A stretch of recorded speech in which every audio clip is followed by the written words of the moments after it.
IPL 2024 17వ సీజన్లో Kolkata Knight రైడర్స్కు ప్లే ఆఫ్ బెర్త్ అయితే ఖరారైంది. ముంబై ఇండియన్స్, పంజాబ్ కింగ్స్ ఒకదాని తర్వాత ఒకటి ప్లే ఆఫ్ రేస్ నుంచి నిష్క్రమించాయి. ఇప్పుడు గుజరాత్ టైటన్స్ కూడా అదే కథ అయితే జరిగింది. గుజరాత్ టైటన్స్ కూడా కథ కూడా ముగిసింది. ప్లే ఆఫ్ రేస్ నుంచి ఎలిమినేట్ అయింది. ఇక మిగిలిన 3 బెర్తల కోసం 6 జట్ల మధ్య పోటీ నెలకొంది. మరి ఆ జట్లు దేని అవకాశాలు ఎలా ఉన్నాయో ఒకసారి చూసేద్దాం. ముందుగా రాజస్థాన్ రాయల్స్ 12 మ్యాచ్లు ఆడి 8 విజయాలు సాధించింది. అయితే ఆ జట్టు తొలి 9 మ్యాచ్ల్లోనే 8 నెగ్గింది. కానీ తర్వాత వరుసగా ఓటములు అయితే చవి చూసింది. అయినప్పటికీ రాజస్థాన్ రాయల్స్కు ప్లే ఆఫ్ బెర్త్కు డోకా లేనట్లే తెలుస్తుంది. చివరి 2 మ్యాచ్ల్లో 1 గెలిచినా ఆ జట్టుకు బెర్త్ అయితే ఖాయమవుతుంది.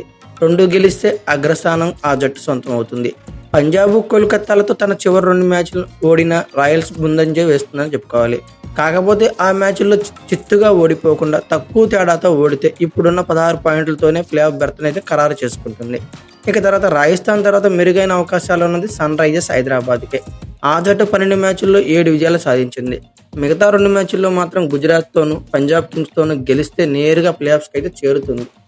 ఎస్ఆర్హెచ్ యొక్క నెట్ రన్ రేట్ చూస్తే +0.406 కాబట్టి 1 నెగ్గిన ముందంజ అయితే వేయవచ్చు. ఇక 2 మ్యాచ్లు ఓడితే మాత్రం ఇతర మ్యాచ్ల ఫలితాలపై ఆధారపడాల్సి ఉంటుంది.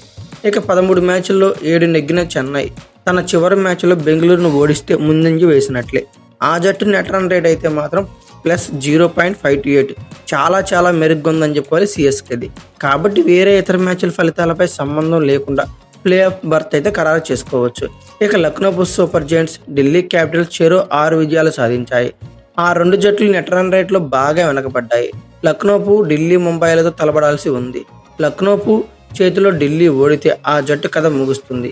ఎందుకంటే అదే ఆ జట్టుకు చివరి మ్యాచ్ కానుంది. ఇక ఢిల్లీ చేతిలో లక్నోపు ఓడితే ఆ జట్టు కథ దాదాపు ముగిసినట్లే. ఎందుకంటే ఎల్ఎస్జీ నెట్ రన్ రేట్ -0.679 ఇప్పటికే చాలా తక్కువగా ఉంది. కాబట్టి 7వ విజయం సాధించిన ముందంజ వేయటం అయితే కష్టమని చెప్పుకోవాలి. తొలి 8 మ్యాచ్ల్లో 7 ఓడిపోయి దాదాపు ప్లే ఆఫ్స్కు దూరం అయిపోయి 0.1% మాత్రమే ఆర్సీబీకి అప్పుడు ప్లే ఆఫ్స్ అవకాశాలు అయితే ఉన్నాయి. అనూహ్యంగా తర్వాత 25 వరకు రీచ్ అయింది ప్లే ఆఫ్ క్వాలిఫై అవడానికి. అనూహ్యంగా తర్వాత 5 మ్యాచ్ల్లో నెగ్గి రేసులోకి వచ్చేసింది. ఆ జట్టుకు సమీకరణాలు కలిసి వస్తే ముందంజ వేయొచ్చు. బట్ నెట్ రన్ రేట్ మాత్రం +0.387 మెరుగ్గా ఉండటం ఆర్సీబీ కలిసి వచ్చే అంశమని చెప్పుకోవాలి. హైదరాబాదు, ఢిల్లీ, లక్నో జట్టులో 1 ముందంజ వేసి 2 జట్లు నిష్క్రమిస్తే అప్పుడు చెన్నై, బెంగళూరు మ్యాచ్ నాకౌట్గా మారుతుంది. ఆర్సీబీ మొదట బ్యాటింగ్ చేస్తే 18 పరుగుల తేడాతో నెగ్గాలి. రెండోసారి ఆడితే 18.1 ఓవర్లోనే లక్ష్యాన్ని ఛేదిస్తే చెన్నైని వెనక్కి నెట్టి ప్లే ఆఫ్స్కి అయితే చేరుతుంది. అయితే మీ ఒపీనియన్ ప్రకారం ప్లే ఆఫ్స్కి అయితే ఏ 4 టీమ్స్ అయితే క్వాలిఫై అవుతాయి అనుకున్నారో కామెంట్ బాక్స్లో పిన్ చేయండి. అలాగే ఈ వీడియో కనుక మీకు నచ్చినట్లయితే like, share, comment plus subscribe చేసుకోండి. అలాగే పక్కనే ఉన్న బెల్ ఐకాన్ నొక్కడం మాత్రం మర్చిపోకండి. Thank you for watching. Have a nice day.